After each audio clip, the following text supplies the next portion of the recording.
Hey, look what we have found. A big sound in a small town. Far away from the bright lights. They're making music every night. Discover what is all around. A big sound. A big sound. In a small town. Big sound, small town. A really big sound. Big sound, small town. You're listening to Big Sound, Small Town with Sandy Carlton.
My name's Jeremy Rilko. I play the banjo in the Well Drinkers, Asheville Cats, and I have my own project called Jeremy Rilko.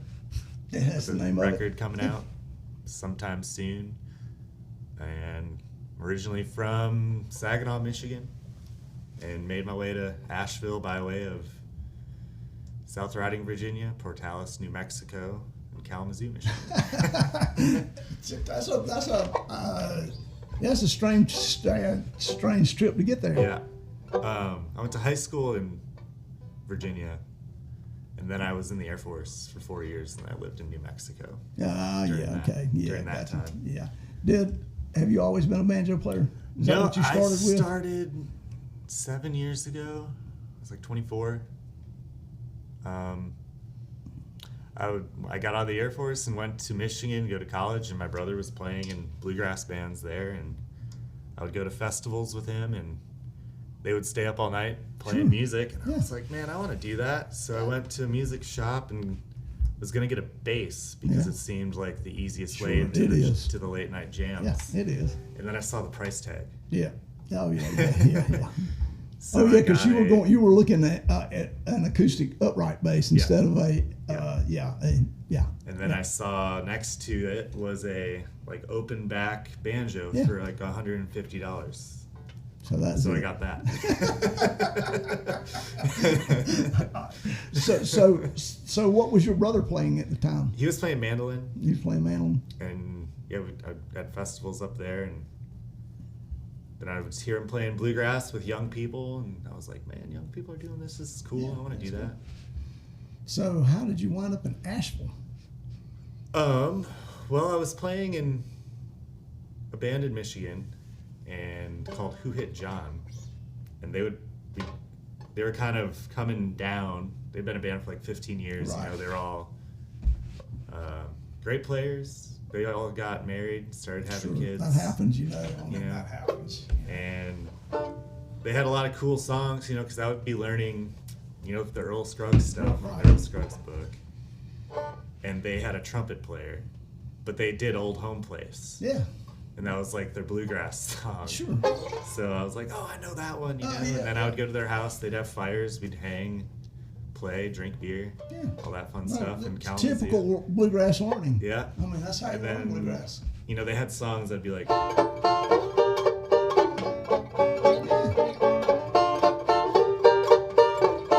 you know, like, Sure. I mean, like that. it's the Midwestern almost polka Yeah. stuff, you know. And it was, and then the trumpet would play over that, and it'd be like more like Dixieland. Yeah, like jazz, they do it. New They Orleans still, style yeah, they stuff, do a lot which was in cool. New Orleans still. And yeah, so that was cool. Then I like would have to kind of learn how to play to that on my own. Yeah. Compared, because that's not in the Earl Scruggs book. No, that's not. That's not in the Earl Scruggs book. No. And then I remember because Bell's Brewery was a big thing. Yeah. Still is. Now it's Yeah. even bigger. But they always had great music, and I would see Green Sky Bluegrass. They were from Kalamazoo, so Yeah. I'd see them a lot. And I saw the infamous String Dusters play there. Yeah. And that's when I was like, oh, the banjo's really cool. Yeah, It's like this Chris is what I want to Pandolfi do. Yeah. was, you know, doing all this. Like all that melodic stuff that I thought was really cool. So I started to learn some of that, and then just play as often as I could in Michigan. And then I would drive like an hour and a half to Ann Arbor to play for like $50 because it was the only like people playing like bluegrass. Bluegrass, yeah. Because you would not have access to a lot of bluegrass there. Yeah. I mean, And, that's you not know, there was- exactly a bluegrass hotbed. Yeah, I mean, there were some players for sure in Kalamazoo that were older. Right, yeah. I'm Older sure. banjo players. This guy named Rock. He built this other band, not this one, but the other one I had. It's like some old Gibson parts. Right. But he was a good bluegrass player, and then there was sprinkled here and there. And then I was like, man, I need to go where young people are doing it, and it's Right. happening more. And so I finished college and threw everything in my car and drove to Asheville. So you just picked Asheville. Yeah, I just heard it was cool and bluegrass was there. Had your brother moved towards that way at some point? He was, I don't know if he had already moved to Nashville. Okay, He lives he'd in already Nashville. moved to Yeah. Nashville, He's yeah. been living there for Yeah. 7+ years, I think. Yeah. So he had already made his journey out of Michigan. And he was playing, like, they were doing that thing, and he was friends with Billy Strings. Sure. And they had all moved to Nashville together, Right. kind of, and Yeah. lived, like, on the same area. Right. And I was like, I don't know if I want to go to Nashville. It seems too big and busy. Yeah, it's big So I and moved busy. to Asheville, where there's still, like, nature and There is. Plus, there is a great players that are more More- accessible, I think. more diversity in players too. Yeah. You know, I mean, banjo actually is not as big in Nashville as anyone would ever believe you to believe. You know, I mean, yeah, there's plenty of good players there, but they're all working with bluegrass bands. I mean, you know, so Yeah, there's just so much music going on there. there is so much music. And here, I think it's more specific. You know, there's like bluegrass and old time. Yep. Yeah, oh, Mostly. Yeah. And Asheville has a pretty large contingent of both. Yeah. I mean, there's some fine clawhammer banjo players in the Asheville area too. Mm-hmm. I mean, which is a total different thing unless you're Yeah. Andy Thorne. Yeah, I mean, Yeah.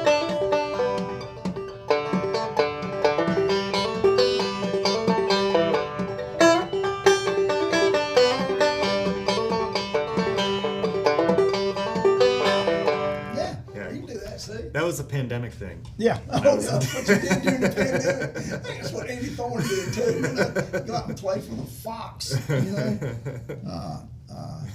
That's funny. Well, the string dusters now just about all have moved to Bavard, Yeah. which is kind of weird. Yeah. I mean, that would be an influence, that you heard and was like the first thing that made you think you need to do that. And then all of a sudden, now they all, not all of them, It's but like here in Colorado, I think. yeah. And now they like all live in, not all of them, but a lot of them live in the Bavard area now. Yeah. So, Yeah, and then like going back to coming to Asheville, I went to every jam Yeah. because I knew they were happening. Right. Like I knew Jack the Wood was happening Yeah. on Thursdays. Yeah. And like pre-pandemic, it was the Bywater Jam was on Sunday. That's where Drew was the Drew man. hosted right? that and Jack the Wood Right. on Thursday, and then Monday Sam Wharton did one at Upcountry. I think Tuesday was ISIS. Yeah, I suspect that. Wednesday, I don't think there was anything. Thursday, Jack the Wood, then Friday, Saturday gigs. I mean that's what it takes. One of the things I learned about living and working in a touring band is, when you're not touring, you got to go play somewhere. I mean, a lot of times to make money. Yeah, which now like the Jack the Wood jams have been pretty fun recently because everyone's here. Yeah. I can see where they would be, but that's the during this time of year the jams would be good because once spring hits, everybody's out of town, everybody's gone to play their jobs. Yeah, you go out to the jams and it's everybody. Yeah, and the tourists are here. So and it's like people you want to play with. Yeah. Then it'll be then they'll all. Come March, it all starts again. Sure, they'll all be gone. This is the best time of the year. Mm-hmm. It's also a good time of year when you're a podcaster to get everybody that's homing around. Yeah, just stock up for the year. Yep.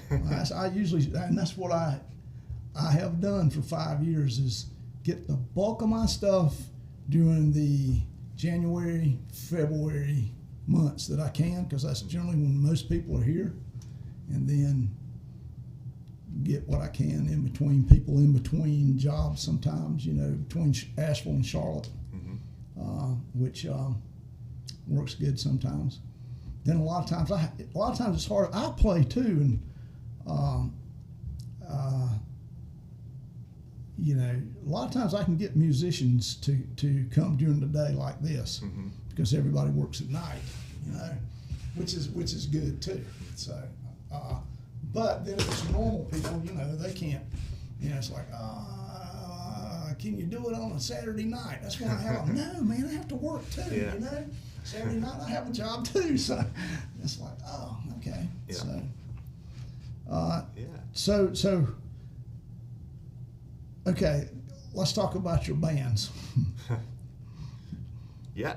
The Well Drinkers is the main band. Yeah.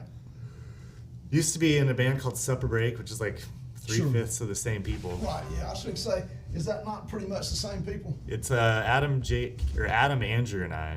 Yeah. Adam Bachman, Andrew Wakefield, Right. myself, we're both in that. But now, and then we're also in the Well Drinkers with Adam's brother Jake, and Norbert McGettigan plays bass now.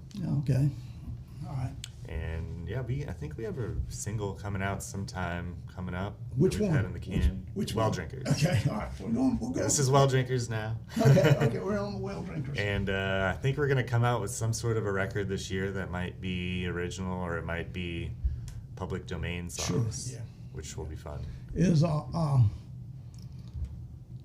And then your solo record stands on its own. Yeah, that's just something I'm doing that I've wanted to do since I've started playing. Sure, I'm working on one right now. And so I got 9 originals, 1 cover. I got a Kickstarter. Yeah, that's good. Shamelessly self-promote. Go ahead, for that. tell them about it. Where they can find it, It's online on my Facebook, Jeremy Rilko. It's just it's a crowdfunding source, and then you get a reward for what you choose, which are pretty cool. I got one where you can spend some money, and then I'll take you kayaking.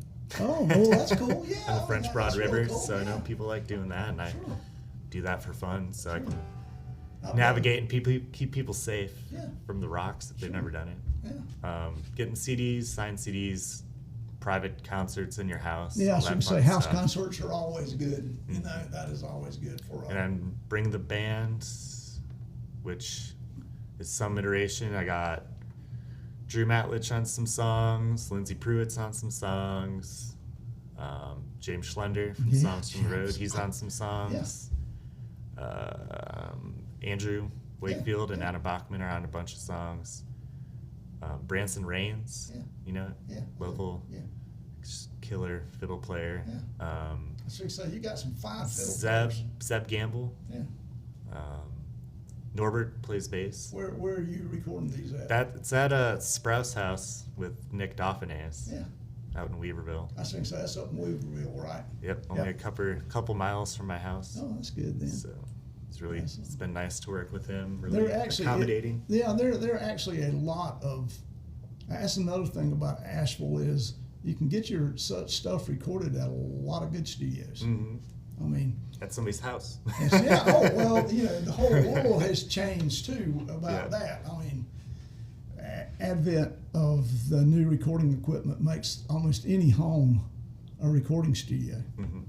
The difference is generally is in the producer and the person mixing it, because we can come because I've done it. We've recorded some great stuff in this room right here. You know, it's just dependent on because everyone has access to good mics, to good processors, and all these days. It's just the difference in somebody's ear. You know, as there are banjo players, there are people who hear music and are able to mix and produce it better than normal people can. Yeah. You know, I mean. Yeah, and he's got. I mean, the mic that we used for most of the stuff is like a 1941 RCA ribbon mic. Ribbon you know, mic, like the one you see in the pictures at like the Grand Ole Opry. And that is the things that you don't have in your own home studio. High-end Normans and stuff like that too. You know, you don't have that in your. Some people do. I mean, I know people that do, but most people don't. I have a home recording studio, and it's not like that. Yeah, I tried to get into some of the recording stuff, and I just can't sit in front of the computer for that long. That's why I just lay basic demos down at home. My big thing is I'm a songwriter, so I do mostly my demos at home, but anything else that I'm going to record, no, I'm not doing it myself. No, I don't trust my own judgment about that either. Yeah, you know? Yeah, and he played with the Larry Stevenson band for a while, you know, so he knows how it sounds, like how the bluegrass needs to sound. Yeah. So I trust him in all of that. And that is a thing too. There is, you know, bluegrass needs to be recorded by someone who understands bluegrass. Just like, I mean, really, studios are kind of specific. They're not. If you start looking around, studios that produce a lot of different stuff usually are not that successful. Yeah.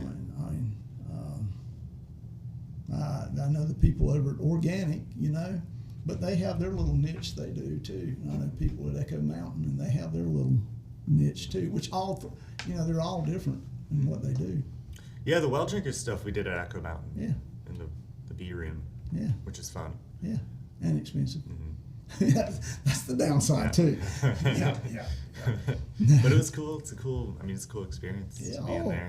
It's one of my favorite studios to go in around here. Yeah. You know, it actually feels like a studio. Yeah.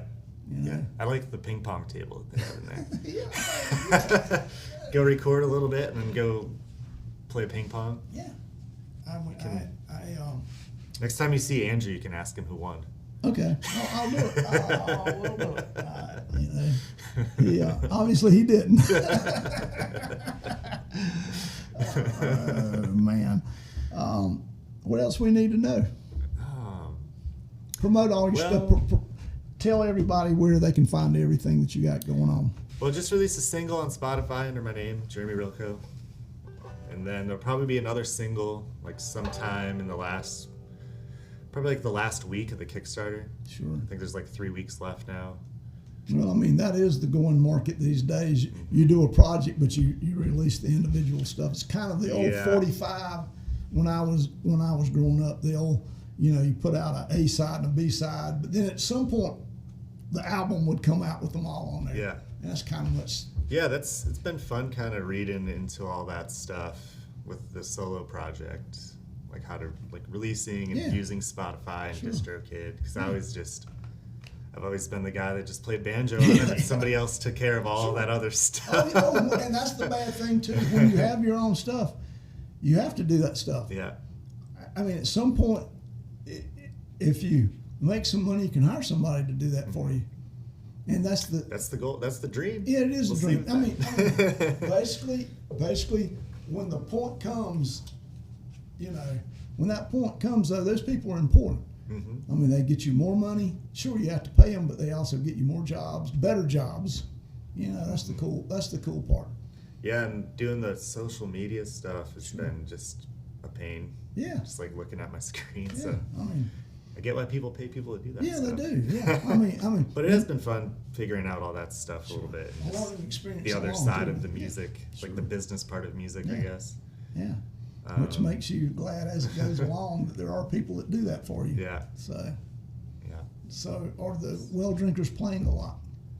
Right? I mean, I don't think anyone's really playing a lot. No, right nobody's now. playing a lot. Not. But right now. this last week I've actually played like 6 gigs. Well, that's Because there's the Bluegrass Brunch at Jack of the Wood yeah. that we just play bluegrass 1 Yeah, to that's 3 on with Sundays. Yeah. every Sunday, rotating casts. Yeah. Sometimes it's mostly there's the same core. Some people can't make it sometimes Sure, and just play bluegrass Yeah. for 2 hours, which is fun. Yeah, it is fun. And last night just did Zillicoa. They have a jam. Yeah.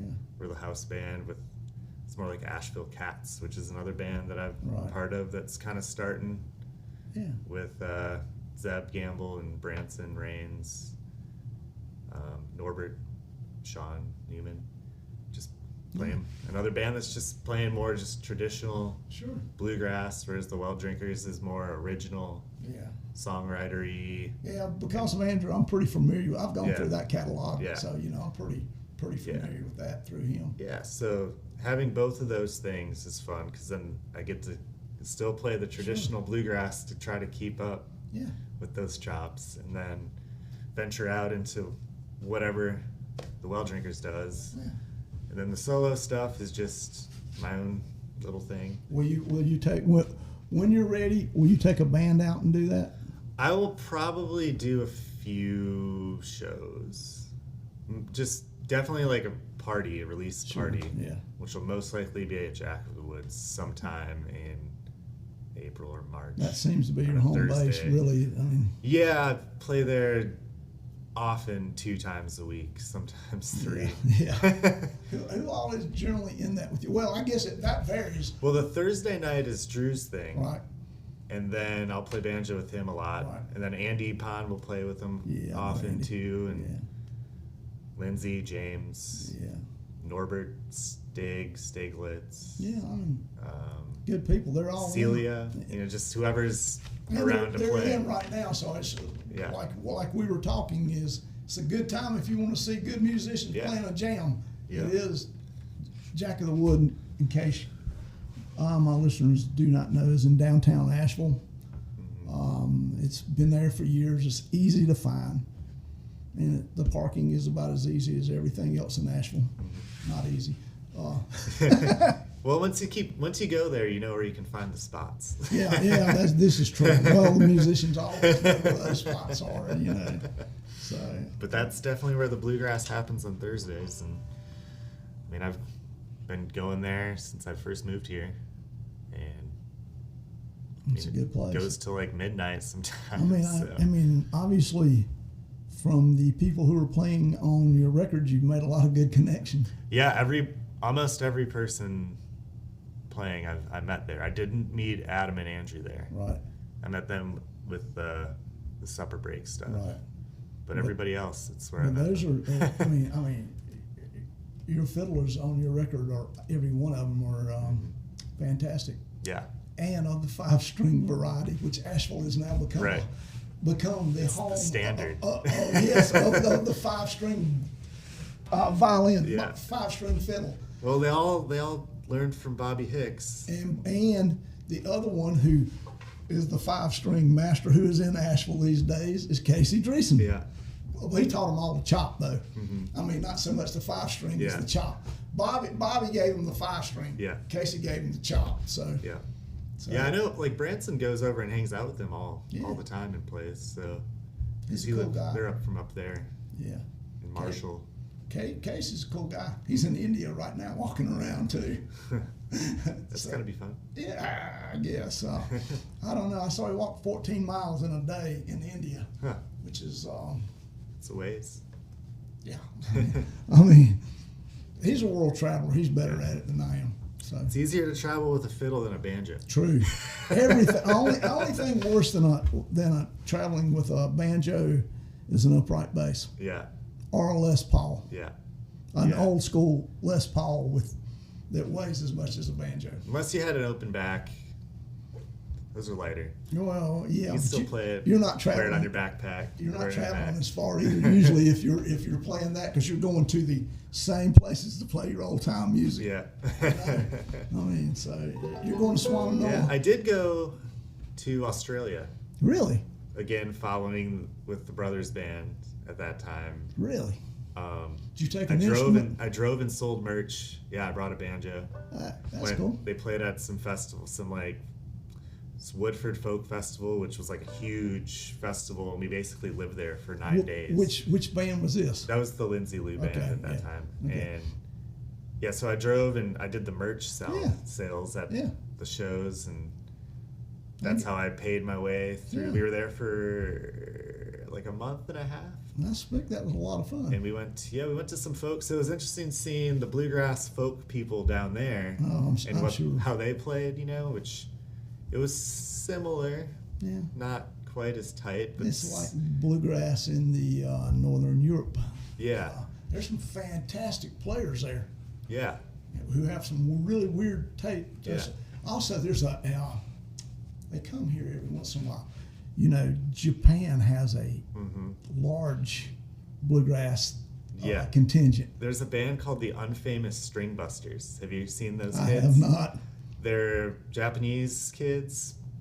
They can't be no older than like 23, but they've taken on the personas of the infamous String Dusters, Oh, really? and they cover their music exactly. That's crazy. And it's And they do it's it, I'm really sure. really Well, good. there's a musician here in town who turned one of his school buses they used to tour with into a bread and breakfast, and so he gets these guys that come from Japan because his place is near Earl Scruggs' birthplace, and they want to see all that, so they come and stay in his place. They come over here.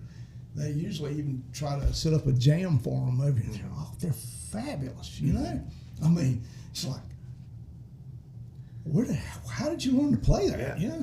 They got all, from my understanding, is they got all these records in the 70s, and Uh-huh. like bluegrass folks would go over there in the 70s and they would treat them like the Beatles. Yeah, I'm sure they did. And I remember seeing this documentary that takes place in North Carolina called Bluegrass Country Soul, and it's like the first bluegrass festival, and it's around here somewhere. I forget where it's from, but it's got that Carlton Haney. That's he put Snuffy it on, Jenkins. Yeah, I know where that and yeah, I know. they bring this band over. I mean, it's all these bluegrass people. Earl's there, J.D. Crowe, Tony Rice when he's like 18, Sure. the Bluegrass Alliance with Sam Bush and him, But then there's this band called Train 45, and they're all these Japanese kids.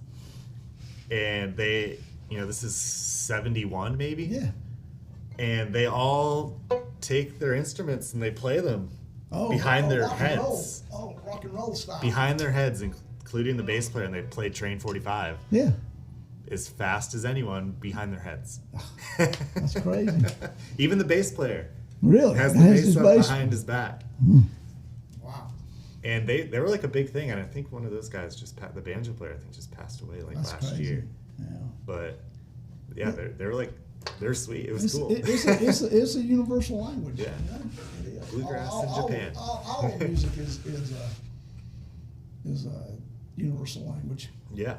Yeah, we're going to Canada. The Well Drinkers are going to Saskatoon, 2 hours north of Saskatoon, Canada in August to play a Yeah. folk festival, which will be fun. I played the Calgary Stampede one time. That makes I will say that it makes bike rallies seem tame. You know, Sturgis. I Yeah. played Sturgis one time too. Yeah. The only difference between Sturgis and playing the Calgary Stampede is horses instead of motorcycles. The people are still as crazy. Yeah. So Canada would be, Canada's, that's cool to go Yeah, there. looking forward to that. Yeah, that should It's be good. Middle of nowhere, Yeah. Northern Lights Festival or something. So like the Northern Lights. Are you going to should get to see the Northern Lights, you think? Yeah, That I would mean, be- hopefully. hopefully, yeah. I've seen them before in Michigan, but Oh, yeah. up there, I forgot you were yeah. in Michigan, yeah. But up there, I think they'll be more vivid. I Because there's think they nothing probably there. would be. There's nothing around this place. Are you going just for that, or are you guys Yep. doing stuff along the way? Nope, we're there for the week, and like the first week, I think we teach No. for Oh, like yeah. 4 days, Oh, yeah. and then the last 2 days are like the festival. Sure. I mean, that is, you guys should hook up with the Hen House Prowlers. You know those guys? Yep, the Bluegrass Ambassadors. Yeah, boy, they Yeah. got a sweet deal. I mean, they've traveled the world doing that. They were here. I went and jammed with them. Good guys, a lot of fun. And, teaching is a part of it. And that's a pretty sweet deal because some of their stuff they've done through the State Department and traveled the world doing it. Yeah, I've seen they've gone to Uzbekistan, Yeah, Congo, maybe. yeah. Yeah, So- I mean that's like I definitely want to do that. That would be, travel that would and- definitely, I'm sure. It's one of the reasons I wanted to play was I'm going sure. and traveling and I'm sure Andrew would be a part of that too because Yeah. he's a world traveler Yeah, also. So, yeah. yeah. yeah, and we're the only two in that band that don't have jobs. Yeah. So I know he don't. I mean, I know Yeah. that he don't have a job. He has a Yeah. girlfriend. I'm just joking. yeah, yeah. So that'll be fun getting out there. And we're trying to get into more festivals this year. Festivals. Playing are, at Charleston Bluegrass Festival Yeah. coming up in March. Festivals are good. That's the best way to go. It's easy. They're more fun. They're more fun. They're day jobs. Mm-hmm. I mean, not always day jobs, but generally day jobs.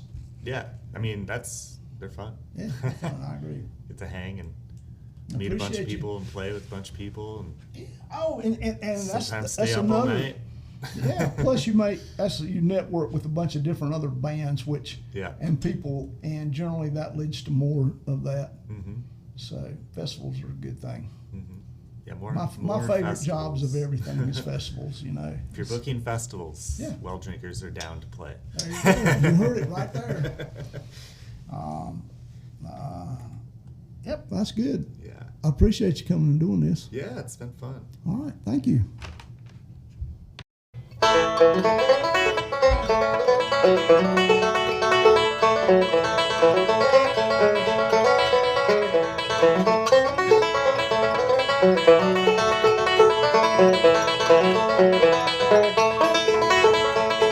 It was long, long ago in the moonlight. We were sitting on the banks of a stream when you whispered so sweetly, I love you, and the waters murmured a tune. Well, they tell me love is like a flower in the springtime, it blossoms so fair.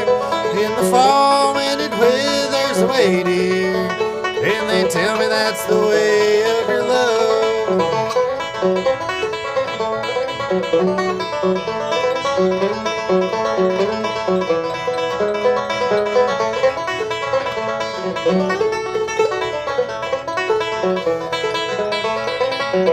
It was there in the night, little darling. We were talking about days gone by when you told me you always loved me and that your love for me would never die. Oh, they tell me love is like a flower in the springtime, it blossoms so fair. In the fall, when it withers away, dear, and they tell me that's the way of your love.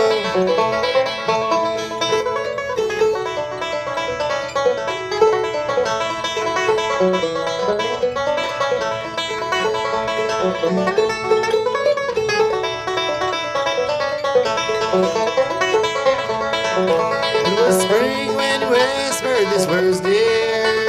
The flowers were blooming so fair. And today, as the snow falls around us, I can see that your love isn't there. Oh, they flower